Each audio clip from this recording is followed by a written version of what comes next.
Hi అండి అందరికీ. ముందుగా అందరికీ వరలక్ష్మి వ్రతం శుభాకాంక్షలు. నేను నైటే గిన్నెలు అన్నీ క్లీన్ చేసి పెట్టేసుకున్నానండి. ఇల్లు కూడా క్లీన్ చేసి పెట్టేసుకున్నాను. మార్నింగ్ అయితే లేచి ఫ్లాక్సీడ్స్ జెల్ అయితే ప్రిపేర్ చేస్తున్నాను. టీ కూడా పెట్టేసుకున్నానండి తాగడానికైతే. తర్వాత హెడ్ బాత్ చేసుకొని గడపనైతే పూజ చేశాను. ముగ్గు కూడా పెట్టేసుకున్నానండి. చిన్నగా ముగ్గు పెట్టాను. మా పాప అయితే చాలా విజిగిచ్చిందండి నిన్న. చాలా అల్లరి చేస్తుంది. అసలు మాట వినట్లేదు. తర్వాత అయితే గ్యాస్ మీద పాలు పెట్టేసి పాయసం అయితే ప్రిపేర్ చేస్తున్నాను. రోలును కూడా పూజ చేశానండి. తర్వాత గ్యాస్ని కూడా పూజ చేశాను. ముందే పూజించాను, వీడియో అయితే తీయలేదు.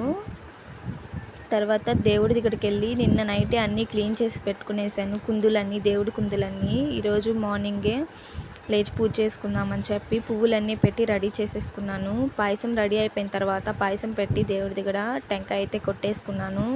మా ఇంటి దగ్గర అక్క అయితే వాయినం ఇవ్వడానికైతే పిలిచింది. నా పూజ అయితే చాలా సింపుల్గా చాలా బాగా జరిగింది. వాయినం ఇవ్వడానికి పిలిస్తే వెళ్ళాను. ఆ అక్క అయితే చాలా బాగా రెడీ చేసిందండి. చాలా బాగా రెడీ చేసింది. నాకు చాలా బాగా నచ్చింది. ఇద్దరైతే పిలిచారు. ఈ అక్కదైతే వీడియో తీశాను, ఆంటీదైతే వీడియో తీయలేదు, మర్చిపోయాను. అక్క అయితే చాలా బాగా చేసింది.